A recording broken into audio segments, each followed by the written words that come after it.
আসসালামু আলাইকুম রহমতুল্লাহি বারাকাতু। সম্মানিত ভিউয়ার্স, অনেকেই আমাদের গ্রামের বাড়ি দেখতে চাইছেন। এটা হচ্ছে আমাদের গ্রামের বাড়ি, আমাদের বাগান বাড়ি। আমার আব্বা কিছু দেশি গরু পালে। মূলত আমরা শুরু করছি। আমরা কিছু দেশাল গরু আপনাদেরকে দেখাই, যেগুলো দিয়ে আসলে যারা নতুন খামারি আছেন, অনেক প্রবাসী ভাই জিজ্ঞেস করেন যে ভাই গরুর খামার করলে কিভাবে শুরু করা উচিত। তো তাদের উদ্দেশ্যে বলবো, আপনারা আগে না জানি না শুনে যদি বড় ধরনের গরু পালেন, দামি দামি গরু যদি আপনারা পালেন, তাহলে কিন্তু ধরা খাওয়ার সম্ভাবনা আছে বেশি। এই জন্য খামার শুরু করার আগে ছোট গরু দিয়ে শুরু করতে হবে। যেরকম ছোট ছোট গরু দিয়ে আপনি খামার শুরু করলে আপনি গরু পালতে পালতে কিছুদিন গেলে একটা অভিজ্ঞতা অর্জন করতে পারবেন। এরপরে আপনি বড় গরু দিয়ে শুরু করলে আশা করি ক্ষতিগ্রস্ত হবেন না। আর আমাদের একজন গরুর ব্যাপারী আছে, তার সাথেও আমরা পরিচয় করাবো আপনাদের। ওই ব্যাগটা নিয়ে ভিতরে যাও। আর এই হচ্ছে আমাদের ওই যে জন্য খড় গরুর জন্য খড়, আর আমাদের ঘাসের জমি আছে।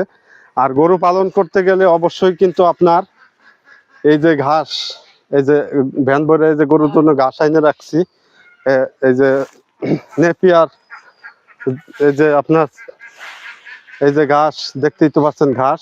আর এটা হচ্ছে দর্শক আমাদের বাড়ি।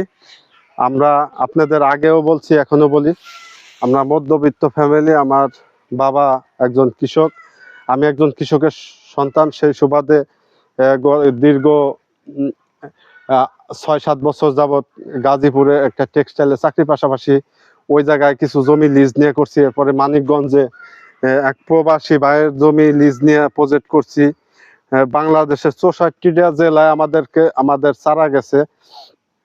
আর এর পাশাপাশি আমরা আপনাদের অর্গানিক কিছু প্রোডাক্ট দেওয়ার চেষ্টা করতেছি, যেরকম অরিজিনাল খাঁটি মধু, তারপরে খাঁটি ঘি। সিরাজগঞ্জে আমার এক বন্ধু আছে, তার সাথে আপনারা যদি চান আমরা তার কাছ থেকে নিয়ে আপনাদেরকে এইগুলো যে অথেন্টিক যে প্রোডাক্টগুলো, পাশাপাশি হলুদ মরিচ এইগুলো নিয়ে আগামীতে কাজ করার চিন্তা ভাবনা আছে। আর আমি কৃষিকাজের আগেও যেরকম ছিলাম, এখনো কিন্তু সেরকম আছি। আপনারা আবার ভাইবেন না যে টাকা পয়সা হইলে তো আসলে মানুষ চেঞ্জ হয়ে যায়, অনেকটা পরিবর্তন হয়ে যায়।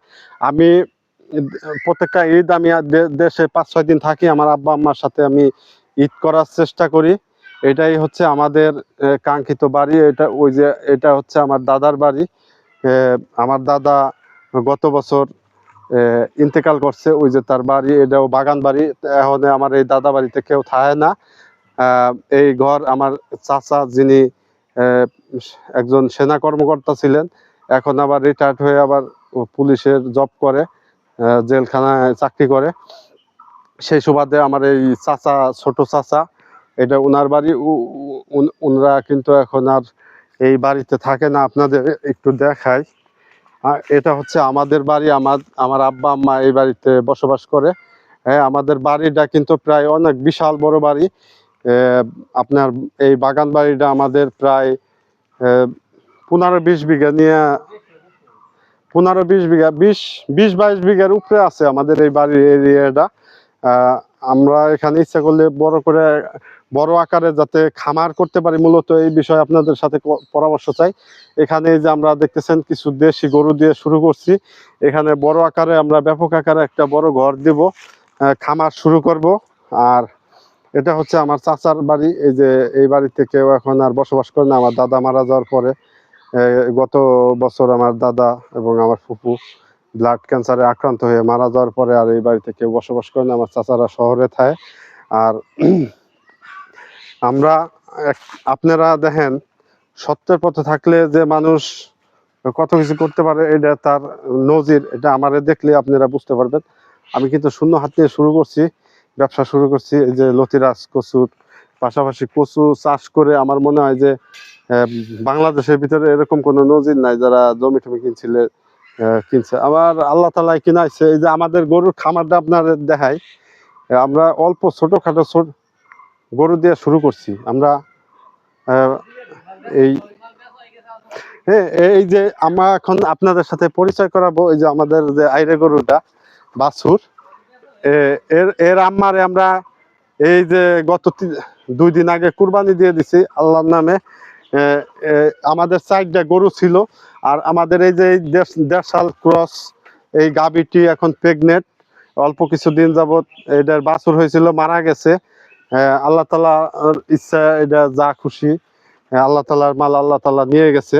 আর এটা হচ্ছে আমাদের একটা অস্ট্রেলিয়ান বাছুর। এই যে এই বাছুরটা আগামীতে কিরকম বড় হয়, কি অবস্থা আপনাদের দেখানোর চেষ্টা করব। আসলে যারা খামার করতে চান, কৃষিকাজের পাশাপাশি ছোট আকারে যদি খামার শুরু করেন, লাভবান হবেন আশা করি আল্লাহর রহমতে। তো এই হচ্ছে আমাদের একটা ছোট বকনা বাছুর, এই যে আপনারা দেখতেই পাচ্ছেন। এটা হচ্ছে আমাদের এটা হচ্ছে ক্রস একটা বাছুর। তারপরে এই হচ্ছে গাবি। আপনাদের আমরা মূলত ছোট আকারে শুরু করছি, আমাদের স্বপ্ন অনেক বড়। আগামীতে ষাঁড় বাছুর, তারপরে বড় বড় গাভী পালন করার জন্য আমাদের আশা আছে। আর দর্শক, এই হচ্ছে আমার হাতের একটা হাড়িভাঙ্গা আম গাছ। এই যে দেখেন, এবার কিন্তু আম ধরছে মাশাল্লাহ, আলহামদুলিল্লাহ। আম এই বছরে ধরছে, এই যে অনেকগুলো আমি ধরছে, আর উপরে আছে। এই যে এটা হচ্ছে হাড়িভাঙ্গা আম। এই গাছটা আমার হাতে লাগানো গত 5 বছর আগে আমি লাগাইছিলাম। তো যাই হোক, আর আমাদের কিন্তু জাম্বুরে গাছ আছে, আপনাদের দেখাই। দেখেন কত পরিমাণে জাম্বুরে ধরছে, আপনাদেরকে একটু না দেখাইলে বুঝবেন না। তো অনেক জাম্বুরে আপনার ধরছে কিন্তু। তো এই হচ্ছে জাম্বুরের অবস্থা। এই যে জাম্বুরা কিন্তু খাইতে খুব সুস্বাদু, এই গাছের একটু বেশি সুস্বাদু। তো আপনারা আমাদের জন্য দোয়া করবেন। গ্রামের বাড়িতে সেটেল হওয়ার চেষ্টা করতেছি। আসলে শহরে গ্রামের মতো এত ভালো লাগে না। গ্রামে থাকার, যদিও অল্প ইনকামে চলা যায়, তারপরেও অনেক শান্তি। তো অথেন্টিক এবং অর্গানিক খাবার খেয়ে আমরা কৃষিকাজের সাথে যেন লাগে থাকতে পারি, আল্লাহ তাআলা আমাদেরকে সেই বারাকা দান করুক। এই দোয়ায় আপনাদের সাথে শেষ করছি। আসসালামু আলাইকুম ওয়া রাহমাতুল্লাহ।